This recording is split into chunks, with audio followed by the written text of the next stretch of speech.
What some of these stars need to do tonight to get the dub. JJ, what must Klay Thompson do tonight for the Warriors? Look, we know Klay Thompson is a great shooter. There's two things I'm looking for tonight. Klay is an underrated cutter.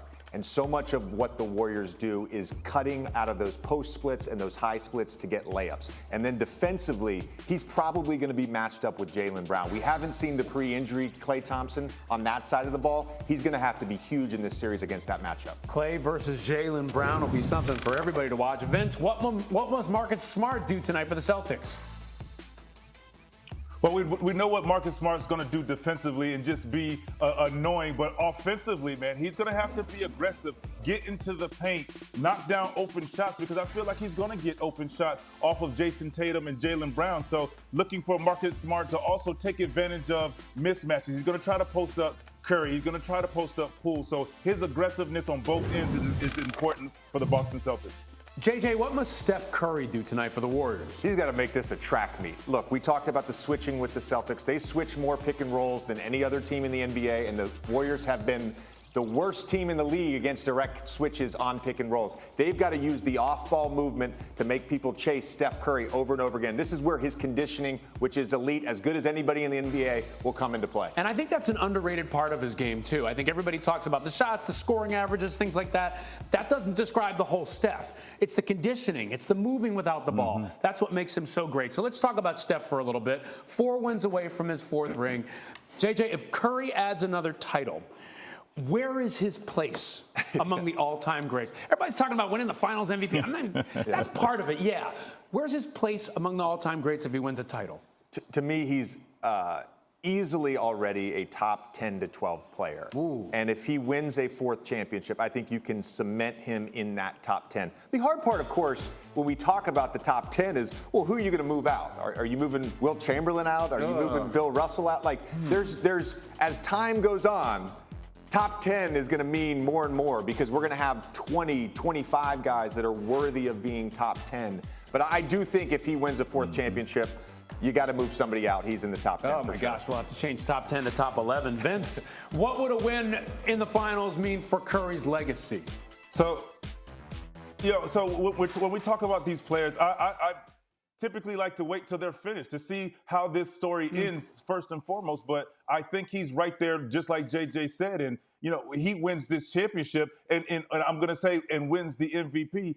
It opens up another door that a lot of guys don't even know exists. That elite door, it'll say elite status door, that he will now get an opportunity to have the keys to open, because I think what he's done, as, primary scorer, all the attention, but he's an unselfish elite superstar. Like his ability, like JJ said, to be in the best shape, to with his movement, to create opportunities for other players to win, because he understands how important they are. That should be factored in. That means something, because most superstars want the ball in their hand to prove that they're the superstar. Steph doesn't need it, per se, to be that superstar.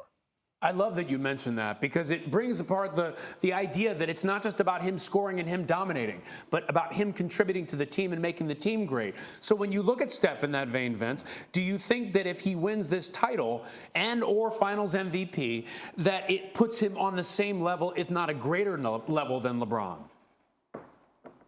Whoa. Well, I don't want to use the word greater. Where did that question come from? I thought I heard something. Yeah, JJ. Whoa. It stopped me right here.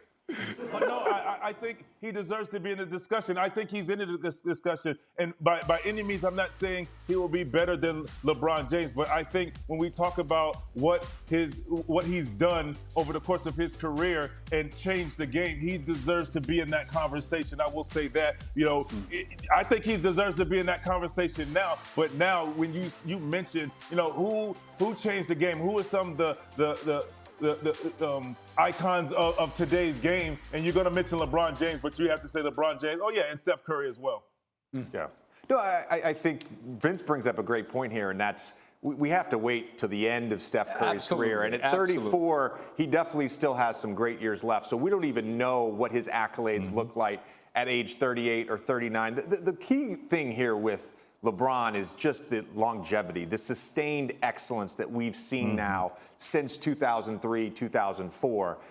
Steph's run here, while incredible, is really since 2015. So I do think the longevity of LeBron, the All-NBAs, the MVP, like all that stuff, that factors in to why he's so great. And let's not forget, LeBron has had, and again, we can all debate this, LeBron hasn't had the kind of teams that Steph has had, especially in recent years. LeBron's had to carry teams. But on the other hand, I look at it and I say, well, Steph is kind of a winner, and he defers some of his opportunities and talent in order to build for the team. Draymond talked about this yesterday in the press availability. He talked about the whole system, the whole organization, everything starts with Steph Curry being a selfless star. Yeah. The greatest example of that in recent memory is Tim Duncan.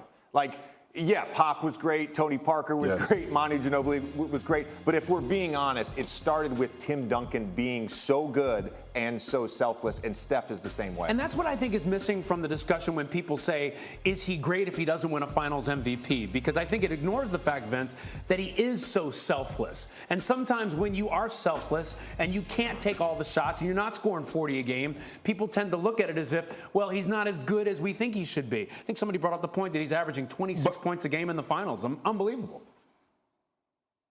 But Ryan, you said it already. His ability to create for others and make others better by not having the ball in his hands. Like when Steph Curry, and JJ knows this when I say this, in scouting reports, you obviously him in pick and roll and transition, but when Steph Curry is getting a single or double pin down, guess where all eyes are going?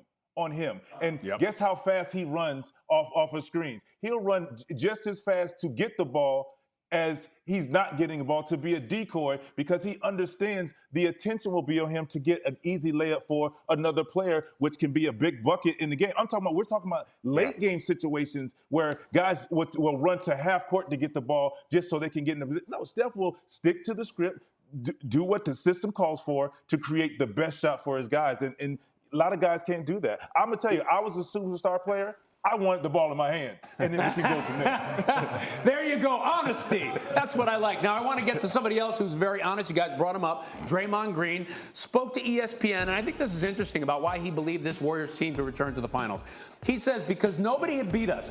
No one has ever beaten us whole, ever. Has not happened yet. In 2016, I got suspended from a game in the finals. In 2019, KD goes down during the finals. But then you follow that over to Cleveland.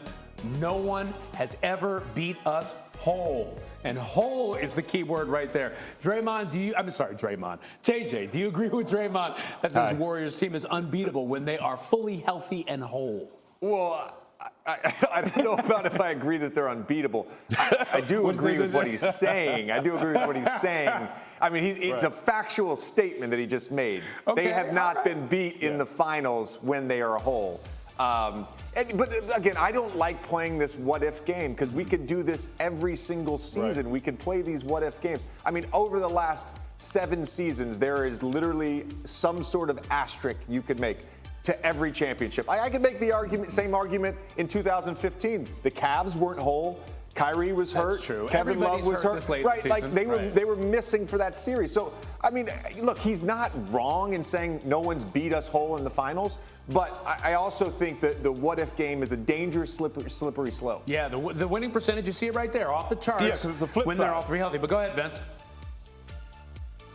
No, look, you said it's a flip, like JJ said, it's a flip side to it. Like they were whole, but what happened on the other side that they took advantage of? They took advantage of those opportunities. He's not wrong. I mean, and they have a great team, and if they're whole and when they get their complete team back this year, they're defensively, I think they're great, and they add Otto Porter, who's a capable three-point shooter. But at the end of the day, anyone's beatable. It just depends on the situation.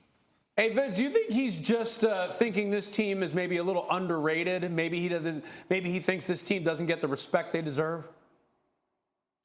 This is Draymond Green empowering his team, regardless. He's going to let you know he's looking out for his guys. There's some, the BPIs are saying Boston by a landslide. Well, guess what? He's letting you know when we're whole, we're unbeatable. What he's letting you know is his group, his guys are coming back whole.